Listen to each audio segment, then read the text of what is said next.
जय हिंद दोस्तों। तो हम लोग पिछले क्लास में कुषाण वंश के बारे में पढ़ा था। जो कुषाण वंश है उसके बारे में हम लोग देखे थे, ठीक है। तो उसके पहले भी हम लोग क्लास किए हैं, उसके पहले भी क्लास किए थे। तो कुछ तो वो सब हम लोग ने पढ़ लिया था। कुषाण वंश भी ख़त्म हो गया था, जिसमें हम लोग रेशम मार्ग छूटा हुआ है। तो रेशम मार्ग भी बताइए दिए थे उसमें। अब कुषाण वंश जो कल के क्लास था ख़त्म हो गया है। उसमें जो कनिष्क था उसकी मृत्यु के बारे में बता देना है। और उसके बाद कोई कनिष्क के बारे में बाद कोई शासक उतना अच्छा आया नहीं कि कुषाण वंश चले आगे। तो कुषाण वंश का अंत हुआ था। तो हम लोग थोड़े पीछे के जो उसके बारे में पढ़ लेते हैं, जिक्र कर लेते हैं। उसके बाद हम लोग आगे का जो क्लास है आज का, तो उसके बारे में हम लोग पढ़ेंगे। तो सबसे पहले जो कुषाण हम लोग पढ़े वहाँ से चलते हैं, वहाँ से हम लोग पढ़ देख ले रहे थे। तो कुषाण वंश का स्थापक कौन था? तो कुजुल कटफिसेस था। कौन था? तो कुजुल कटफिसेस ने कुषाण वंश की स्थापना किया था। उसने भी सिक्का चलाया था, ये चीज़ बता दिए थे। उसके बाद अगला शासक आया था बिन कटफिसेस, वो भी आया तो उसने भी सिक्का चलाया था। एक और नाम लिखा रहता था और एक और शंकर पार्वती त्रिशूल का चित्र रहता था। उसने भी सिक्का लॉन्च किया था। उसके बाद अगला शासक कौन है? तो कनिष्क आया था। कौन आया था? तो कनिष्क, जिसे हम लोग प्रतापी शासक भी बोलते हैं। कनिष्क क्या था? तो कुषाण वंश का सबसे प्रतापी शासक था। तो वो आया, तो उसने भी आया और चलाया। उस शासक में आया तो उसने पाटलिपुत्र पे आक्रमण भी किया था, जिसमें बौद्ध धर्म के जो भिक्षा पात्र महात्मा बुद्ध की भिक्षा पात्र को लेके आया था और वहाँ से अश्वघोष को अपने दरबार में राजकवि की उपाधि दिया था लेकर आके। तो ये चीज़ हम लोग ने पढ़ लिया था, ठीक है।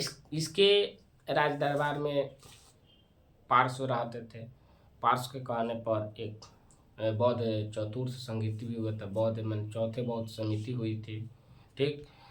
तो उस पार्श्व के कहने पे उसके बाद हम लोग ने आगे देखा कि पार्श्व थे, अश्वघोष थे, फिर कौन थे? नागार्जुन थे। तो ये चरक थे। तो ये सब कवि इनके दरबार में रहते थे, ठीक है। फिर अश्वघोष भी रहते थे। तो ये तमाम चीज़ हम लोग ने पिछले क्लास में हम लोग क्या किए थे तो पढ़ लिए थे, ठीक है। अश्वघोष ने बौद्ध चरित्र लिखा था। क्या लिखा था? अश्वघोष जो थे वो बौद्ध चरित्र को लिखे थे। और चरक थे, चरक संहिता लिखे थे। नागार्जुन को हम लोग क्या करते हैं तो भारत का आइंस्टीन कहते हैं। ये तमाम चीज़ हम लोग ने देख लिया।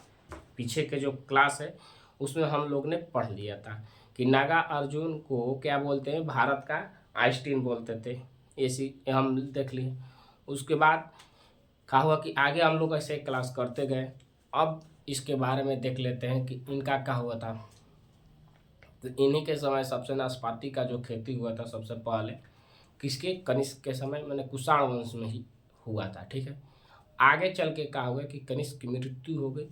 ये चीज़ नहीं बताए थे तो आज बता दें। कनिष्क का क्या हुआ? मृत्यु हुई। कब हुई थी? तो 105 ईस्वी में क्या हुई? तो कनिष्क की मृत्यु हो गई। यहाँ थोड़ा पीछे हम लोग चढ़े, एक क्लास हम नहीं पढ़े थे इसलिए यहाँ हम लोग पीछे देख रहे हैं। कनिष्क की 105 ईस्वी में मृत्यु हो गई। मृत्यु होने के बाद क्या हुआ कि कोई ऐसा शासक नहीं रहा चलाने वाला इस साम्राज्य को कि चला सके। क्या करे? कोई ऐसा साम्राज्य नहीं हो पाया जो इसके साम्राज्य को आगे चला सके। छोटे छोटे आए, कुछ नहीं किए। इसमें आगे चल के क्या हुआ कि वसुमित्र जो थे वो शासक बने। और उसके बाद ये गुप्त आया। गुप्त काल कहाँ से आया तो इसके बारे में हम थोड़ा जिक्र करेंगे ना, तब ना समझेंगे। ऐसे कैसे समझ पाएंगे? किसी कोई लड़के को समझ में ना आए तो अच्छा बात नहीं है। तो हम थोड़ा इसीलिए पीछे आ गए हैं। तो क्या हुआ कि जो वसुमित्र थे उनसे अच्छा से नहीं, तो उनके बाद कोई आया ही नहीं। तो इस वंश जो है समझ लिए लगभग माना जाता है कि समाप्त हो गया था। तो क्या हुआ कि कोई नहीं अच्छा आया। तो वह उसके बाद ही क्या हुआ था तो गुप्त काल आया था। क्या आया था? गुप्त काल आया था। तो गुप्त काल कहाँ से आया था कि जब कुषाण वंश खत्म हुआ उसके बाद गुप्त काल आ गया। ये चीज़ समझ में आ गया होगा, बिल्कुल अच्छे से समझ में आया। आज का जो क्लास है इसके बारे में हम लोग पढ़ेंगे, देखेंगे। ठीक, आज का क्लास है उसके बारे में एकदम धीरे धीरे स्लो स्लो हम लोग पढ़ेंगे, देखेंगे, समझेंगे। ठीक, तो आज का क्लास है, आज के बारे में हम लोग देखते हैं। तो भारत जो है, भारत का, एक मिनट, अब यहाँ आ जाते हैं हम लोग। हाँ, थोड़ा क्लास है उसके बारे में हम जिक्र कर देंगे कि जो अभी बताए या इससे पहले अब जो ट्रिक का बताया, तो ट्रिक हमको लिखवाना ज़रूरी है और उसके बारे में थोड़ा हम पीछे की ओर जाके समझा के इस पे आ जा रहे हैं। ठीक है, क्योंकि बहुत से बच्चे को क्या होगा कि छूट जाएगा, तो कुषाण वंश उसको समझ में नहीं आएगा, पहलव वंश नहीं आएगा, तो ये चीज़ नहीं आएगा, फिर उसको हिंद यूनानी भी नहीं समझ में आएगा। तो ये जो चीज़ है, तो इसको समझने के लिए हम थोड़ा एक ट्रिक लिखवाएंगे और समझा देंगे कि सबको समझ में आ जाए। ऐसा ना हो कि किसी को समझ में ना आए, समझना तो जरूरी है सबको, चाहे हम हो। तो चलते हैं, एक छोटा सा थोड़ा समय लेकर ट्रिक यहाँ लिख दे रहे हैं। 4 विदेशी आक्रमण हुए थे। क्या हुआ था? 4 विदेशी आक्रमण हुआ था। तो ये समझ लो कि 4 विदेशी है, चारों विदेशी आक्रमण किया था। ठीक है, 4 विदेशी थे, चारों विदेशियों ने आक्रमण किया। पहला था हिंद यूनानी, हिंद यूनानी। क्या था? हिंद यूनानी। ठीक है, दूसरा पूछेगा तो शक, कौन था? तो शक, दूसरा जो था शक वंश था। ठीक, तीसरा यदि पूछेगा तो पहलव वंश, तीसरा जो था पहलव, और चौथा था कुषाण।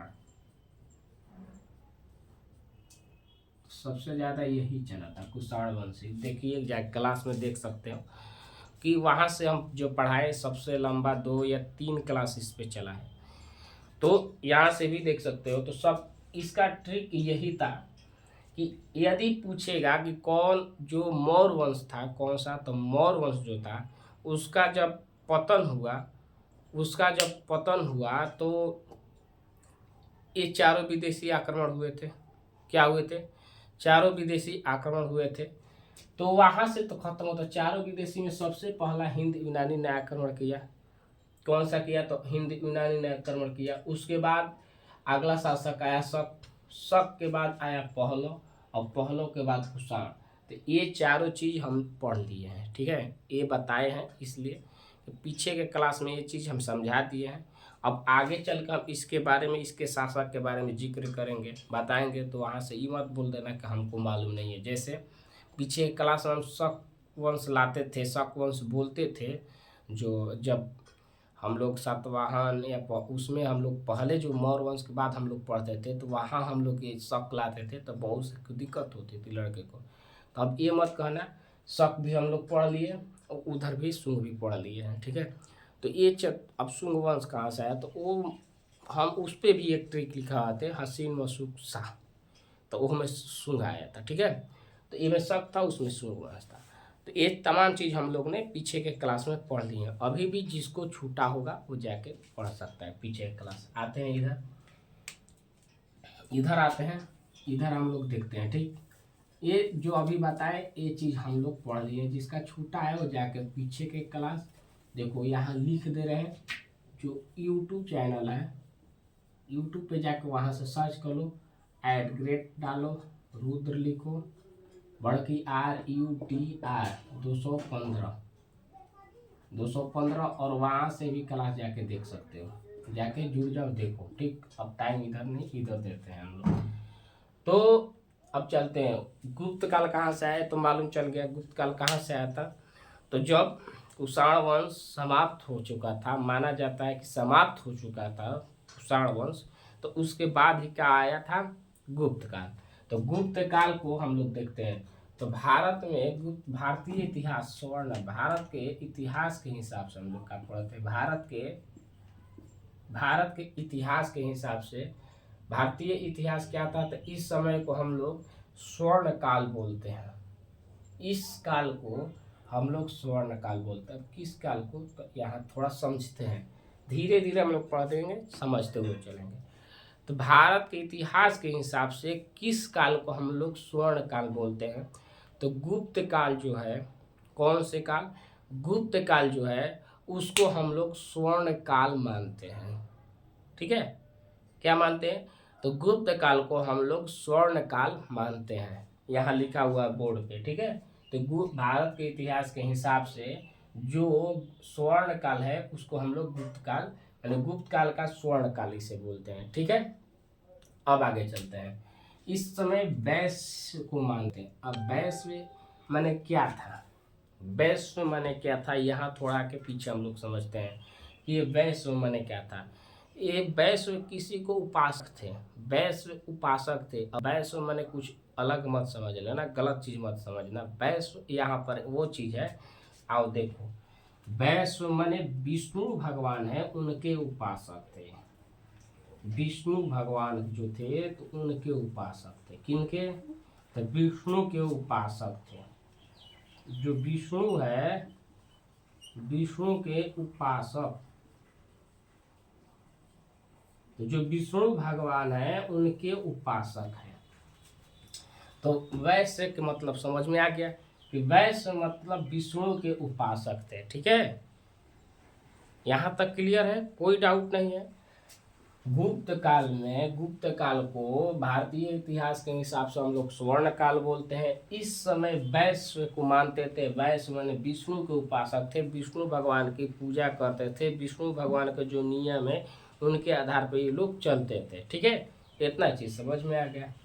ठीक, माना जाता है ऐसा कि इस समय कुषाण वंश का क्या हुआ था, समाप्त हो चुका था। ऐसा माना जाता है कि उस जब ये आया तो कुषाण वंश का हो चुका था, समाप्त हो चुका था।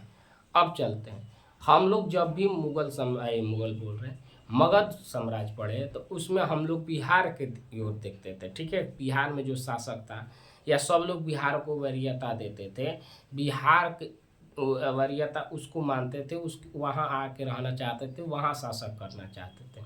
लेकिन अब यहाँ से क्या हुआ कि ये जब गुप्त काल आया, इसके पहले सब लोग बिहार को ही मानते थे, वहाँ पर ही शासन करना अच्छा लगता था। ठीक, इतना समझ में आ गया। लेकिन जैसे ही गुप्त काल आया, कौन सा काल है? गुप्त काल आया। तो गुप्त काल आते ही इसमें क्या हुआ, इसमें कि बिहार की जो बिहार है उसको वरीयता न देके, बिहार को वरीयता न देके किसको देने लगे ये लोग? यूपी को देने लगे। किसको? यूपी की। अब यहाँ थोड़ा समझ ले, आगे तब चलते हैं। कहने का अर्थ यह है कि बिहार की हम जो यहाँ के शासक आते थे, बिहार पर शासन करना चाहते थे, रहना चाहते थे, यहीं से साम्राज्य चलाना चाहते थे, सब कुछ बिहार से ही करना चाहते थे। लेकिन जब गुप्त काल आया तो इस समय गुप्त काल के जो शासक थे श्रीगुप्त, कौन? अब पूछ देखो यहाँ थोड़ा समझ लो, इसके बाद अब पूछेगा गुप्त काल का स्थापक पहले बता दें, उसके बाद। तो गुप्त काल के जो स्थापना की तो श्रीगुप्त थे। कौन थे? श्रीगुप्त। श्रीगुप्त ने ही गुप्त काल की स्थापना किया था। तो यहाँ हम लिख दे रहे हैं, दिक्कत ना हो। श्रीगुप्त, श्रीगुप्त जो है इन्होंने ही क्या किया था, तो गुप्त काल की स्थापना की थी। ठीक है, गुप्त काल की स्थापना श्रीगुप्त ने ही किया था। तो गुप्त जो थे श्रीगुप्त, तो हम थोड़ा यहाँ जाते थे, कहाँ थे पीछे, हाँ वरीयता।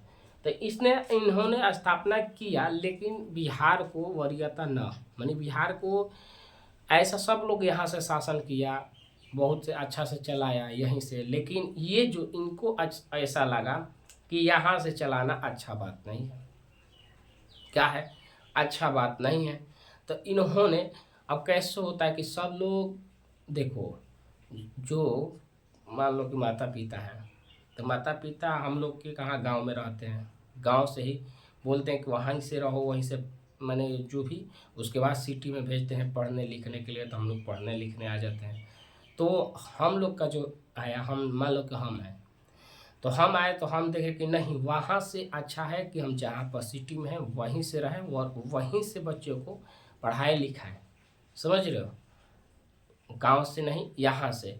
तो वैसे ही इन लोगों को लगा कि बिहार से अच्छा कहाँ है, यूपी है। बिहार से क्या है, अच्छा यूपी है। बिहार से क्या है, यूपी का मतलब उत्तर प्रदेश। यूपी माने क्या लिखे हैं यहाँ, यूपी माने उत्तर प्रदेश लिखा है, ठीक है। तो बिहार से इन जो श्रीगुप्त थे उनको ये चीज़ अच्छा लगा कि उत्तर प्रदेश अच्छा है। क्या है, उत्तर प्रदेश अच्छा है। तो उत्तर प्रदेश अच्छा है तो इन्होंने अपना राजधानी क्या किया, चेंज कर दिया। क्या किया, राजधानी चेंज कर दिया। जो उत्तर प्रदेश है, उत्तर प्रदेश में एक कौशाम्बी है। उत्तर प्रदेश में क्या, कौशाम्बी की, कौशाम्बी को राजधानी बना दिया। क्या किया, कौशाम्बी को राजधानी बना दिया। ठीक है, इतना चीज समझ में आ गया होगा। तो उत्तर प्रदेश के जो कौशाम्बी है उसको राजधानी किसने बनाया, तो श्रीगुप्त ने बना दिया। ठीक, इतना चीज क्लियर। अब देखते हैं, अब जो है आगे लिखा हुआ कि अगला शासक कौन से, तो अगला शासक कौन है, तो अगला शासक घटोत्कच आए थे। कौन आए थे, अगला शासक आए। अगला इसमें इनके बाद श्रीगुप्त के बाद अगला शासक घटोत्कच आए। कौन आए, घटोत्कच, घटोत्कच आए। तो अगला शासक घटोत्कच आए थे। ठीक है, तो ये भी आए। ये दोनों जो प्रांत थी, श्रीगुप्त और घटोत्कच, दोनों शासक थे उस सामंत विचार के थे। कौन से, सामंत विचार के, शांत व्यवहार मैंने विचार के रहते थे।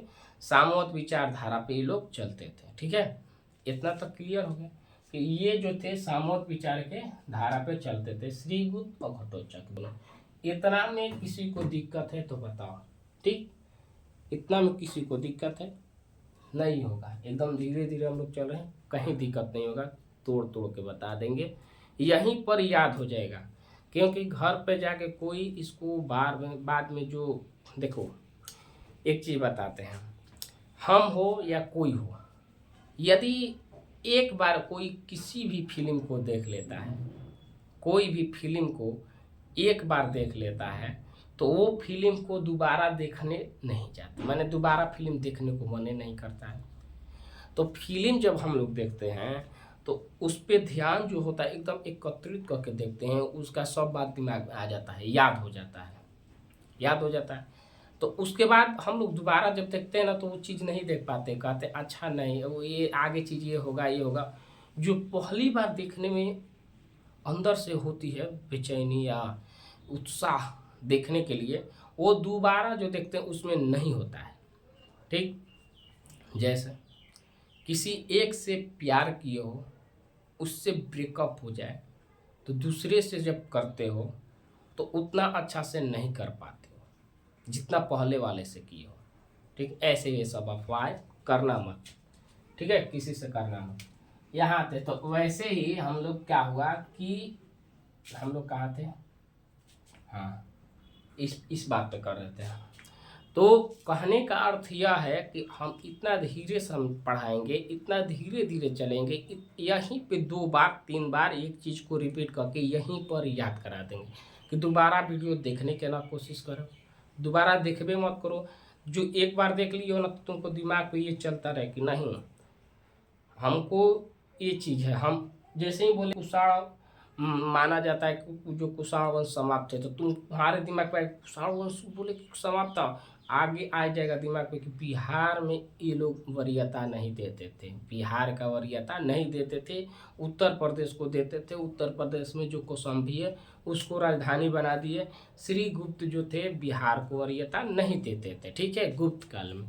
तो ये चीज़ तमाम दिमाग में आ जाएगा। अगला शासक घटोत्कच आ जाएगा, ये सामंत विचार के थे। अब देखते हैं वास्तविक बोलेगा, वास्तविक संस्थापक, वास्तविक संस्थापक यहाँ से देखो, यहीं से अच्छा से देखना। अब यहाँ से हम थोड़ा और डीप होके और अच्छा से देखो, क्लास थोड़ा लंबा जाए उससे दिक्कत नहीं है, समझ में आ जाए ये अच्छा बात है। ठीक है, तो वास्तविक संस्थापक पूछेगा क्या, तो वास्तविक संस्थापक इसमें, तो वास्तविक संस्थापक चंद्रगुप्त वन। अब यहाँ से देखो थोड़ा पीछे हम जाएंगे, यहाँ से बहुत से लड़के को दिक्कत होगा क्योंकि हम समझा दें। अब बहुत से लड़के बोलेंगे ये क्या कर दिए गुरुजी, आपने पहले भी एक चंद्रगुप्त के बारे में बताए थे और एक और ला दिए चंद्रगुप्त, अब हम किसको नाम से याद करें, किसको क्या, तो हम इसके बारे में थोड़ा समझाते रहे अच्छा से। ऊपर का जो है रिकैप लेके समझा के मिटा के वहीं पे समझाते हैं। रुको 1 मिनट हम समझा दे रहे हैं इसको, अच्छा से समझो, घबराना नहीं है कोई चीज़ को भी। यहाँ एक बार समझ जाओगे तो इधर समझ जाओगे। भारत के इतिहास से गुप्त काल को हम लोग स्वर्ण काल बोलते हैं, इतना क्लियर हो गया। भारत के इतिहास से हम लोग ये गुप्त काल को क्या बोलते हैं, स्वर्ण काल बोलते हैं। ठीक, उसके बाद हम लोग देखते हैं ये लोग क्या वैश्यवृत्ति को मानते थे, जो विष्णु के क्या थे, उपासक थे।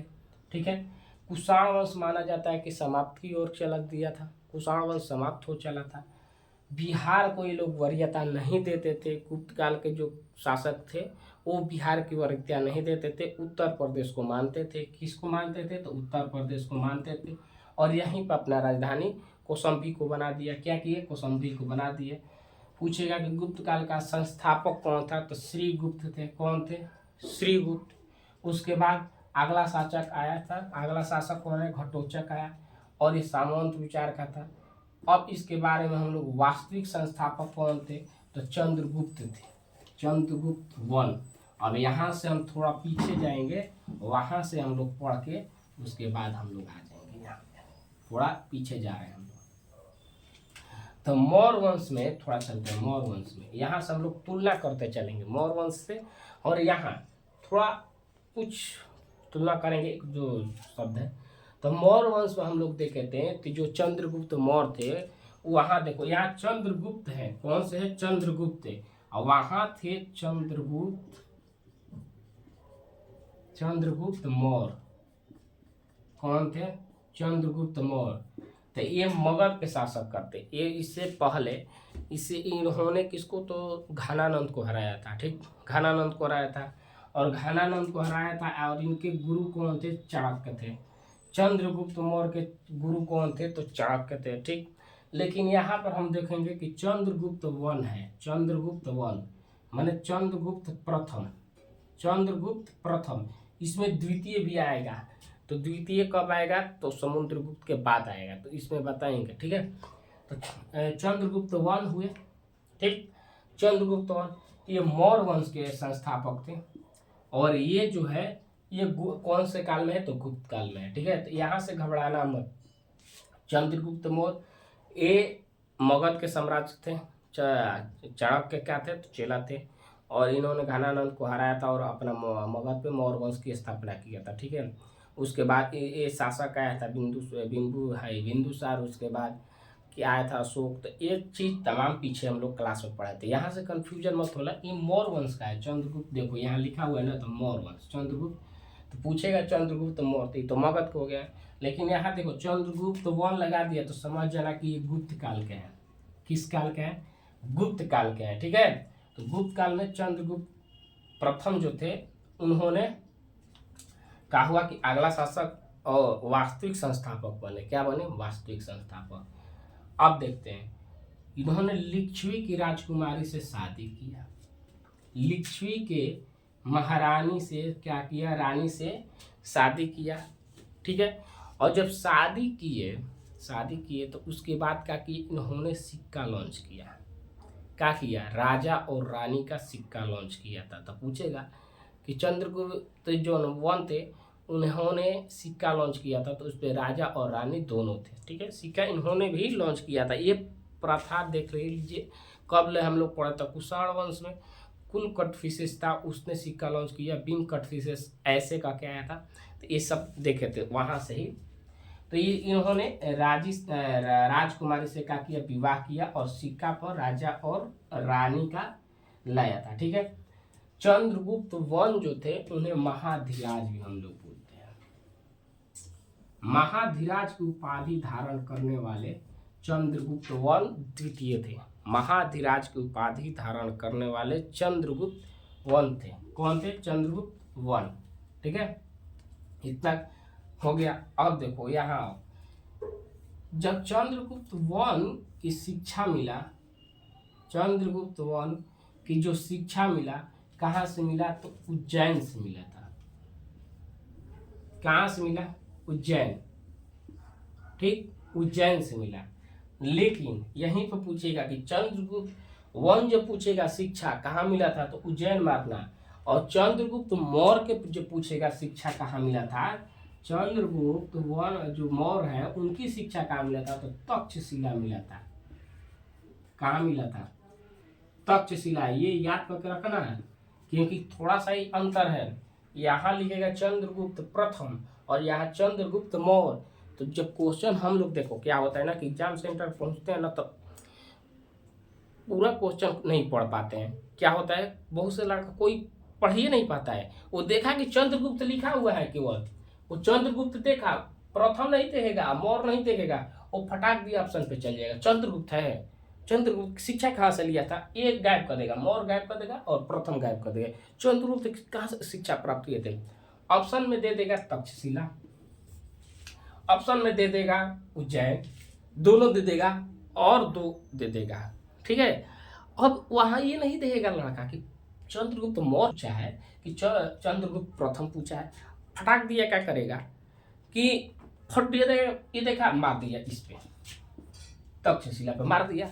क्यों? क्योंकि मगध का चीज पढ़ा है, मगध में पूरा विस्तार रूप से पढ़ा है, अच्छा से पढ़ा है।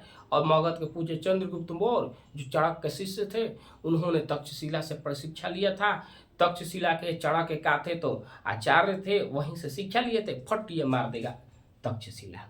क्योंकि मगध के साम्राज्य में हम लोग जो पढ़ते हैं या कोई भी बहुत डीप पढ़ता है, बहुत अच्छा से पढ़ता है, बहुत डीप उसमें अंदर से हम लोग गहराई के तोड़ तोड़ के पढ़ाते हैं, तो वहां से दिमाग में रहता है। या पहले भी लड़का जो पढ़ा रहा था उसको दिमाग में और रहता है, तक्षशिला टप दिया मार दिया। और वहां पूछा है क्वेश्चन का कि चंद्रगुप्त जो प्रथम थे वो कहाँ से शिक्षा लिए थे, तो उसका आंसर होगा उज्जैन, और मार के आ गया गलती तक्षशिला। ए से दिमाग में रख लेना, एक हबड़ाहट वाला पढ़ाई मत करना। कोई भी एग्जाम सेंटर पे जाओ तो वहाँ ये मत सोचो कि आधा अधूरा क्वेश्चन मत पढ़ो। क्वेश्चन पढ़ने में भले समय लगे लेकिन आंसर तुम्हारा सही होगा। अधूरा क्वेश्चन पढ़ोगे अधूरा आंसर आएगा। जैसे प्यार करोगे तो पाओगे वही, ब्रेकअप तो होगा ही। प्यार किसी से करोगे तो ब्रेकअप एक ना एक दिन हो गया है, क्योंकि प्यार ही अधूरा है तो ये आगे चलने वाला का पूरा होगा। तो वहाँ से जो प्यार करता है उसको भी ब्रेकअप मिलता है, तो इधर भी क्या होता है, ब्रेकअप हो जाता है। तो क्वेश्चन कोई भी पढ़ो तो पूरा पढ़ो, ठीक। इतना ये समझ में आएगा, इसलिए बताए कि जो प्रथम थे, अब प्रथम बोल दिए, चंद्रगुप्त जो प्रथम थे उन्होंने उज्जैन से शिक्षा लिया था, ठीक। गुप्त काल जो था, गुप्त काल में महिला जो थी उनको समाज में का स्थान मिलने लगा। समाज में इनको भी, समाज जो था वहाँ अधिकार मिलने लगा, समाज में रहने का अधिकार मिलने लगा, बोलने का अधिकार मिलने लगा, ठीक है। समाज में मने रहने का इनको भी अधिकार मिलने लगा, ठीक है। किस काल में मिला था भाई, तो गुप्त काल में मिला था। यहाँ से नोट कर लेना, ठीक है। ये भी बात अच्छा है बहुत, कि महिला को किस में मिला था, तो गुप्त काल से ही समाज में रहने की स्थान मिल गया था, ठीक। आगे चलते हैं आगे। अब पूछिएगा कि संस्कृत जो भाषा है किनके दरबार में माने एक प्रचलित थी, संस्कृत में बातचीत करते थे, ठीक है। किनके, तो गुप्त काल में दरबार में क्या होता था, तो संस्कृत भाषा में होता था, संस्कृत भाषा था, ठीक है। गुप्त काल के कौन सी भाषा थी, तो संस्कृत भाषा थी, ठीक। गुप्त काल का कौन सा भाषा था, तो संस्कृत भाषा था, ठीक है। दरबारी भाषा जो था संस्कृत भाषा था। इतना तक क्लियर हो गया। अभी भी किसी को दिक्कत है? नहीं होगा, क्यों, यहीं पे याद हो जाए, घर पे जाने के और दोबारा वीडियो देखने की कोई ज़रूरत नहीं है। एक बार नोट जो हम लिखे थे उसको शॉर्ट स्क्रीन करके देख लो भले बाद में, लेकिन ऐसा यहीं पढ़ो, ऐसा पढ़ो, ऐसा दिमाग पे लगाओ जिसे फिल्म देखते हो कि एक बार में याद हो जाता है, वैसे ही ध्यान एकत्रित करके अस्थायी जगह पर देखो, एक बार में याद हो जाए, ठीक। चलते हैं। तो हाँ, संस्कृत इनके भाषा क्या थी, तो संस्कृत दरबारी भाषा थी। उसके बाद बाल विवाह की प्रथा जो थी प्रारंभ हुई थी किनके समय, तो कौन, गुप्त काल के समय ही क्या हुआ कि बाल विवाह है उनकी प्रथा प्रारंभ हुआ। बाल विवाह की प्रथा जो थी गुप्त काल से ही क्या हुआ था, तो प्रारंभ हुआ था। ठीक है, इतना समझ में आ गया। गुप्त काल से ही प्रारंभ हुआ था। और ये जो अभिलेख है इसकी जानकारी हम लोग को कहाँ से मिलती है, तो प्रभावती गुप्त काल जो है उसमें पूर्णा, कहाँ है, पूर्णा के जगह में ताम्र पत्र अभिलेख से हम लोग को गुप्त वर्णक की जानकारी मिलती है। क्या मिलती है, गुप्त वर्णक की जानकारी मिलती है। यही अभिलेख से हम लोग जानते हैं। कौन से, तो पूछेगा कि ताम्र पत्र अभिलेख किससे जुड़ा हुआ है, यह ताम्र पात्र अभिलेख जो है कि किसकी वर्णक है, तो ये बताएगा कि गुप्त काल से। ठीक, ये भी पूछा गुप्त काल की जानकारी कहाँ से मिलती है हम लोग को, तो ताम्रपत्र अभिलेख से। तो ये चीज आएगा क्वेश्चन, दिमाग पे ठीक से अच्छा से रखना। ताम्रपत्र अभिलेख, ताम्रपत्र अभिलेख, ताम्रपत्र अभिलेख, ताम्रपत्र अभिलेख, ताम्रपत्र अभिलेख से हमको जानकारी कौन से, तो गुप्त काल की मिलती है। किसकी मिलती है, तो गुप्त काल की जानकारी मिलती है। किसको मिलती है, तो गुप्त काल की। ठीक है, इतना आ गया समझ में। इसी में हम लोग गणूर मुद्राएं के बारे में भी जानकारी मिलती है, गणूर मुद्राएं के बारे में। और एक जो गणूर मुद्राएं है वो गुप्त काल का सर्वाधिक प्रिय था। क्या था, सर्वाधिक प्रिय था। गणूर मुद्राएं गुप्त काल का सर्वाधिक प्रिय था। ठीक है, और इतना हो गया। तो ये चीज हम लोग पढ़ लिए। हाँ, इसी के समय पूछेगा कि पारा का आविष्कार, एक क्वेश्चन और नोट कर लो। यदि क्वेश्चन पूछ देगा कि पारा का आविष्कार किसके शासन काल में हुआ था, ये नोट कर लो। पारा का आविष्कार किसके शासन काल में हुआ था, तो गुप्त काल में हुआ था। लिख लो, पारा का आविष्कार किसके शासन काल में हुआ था,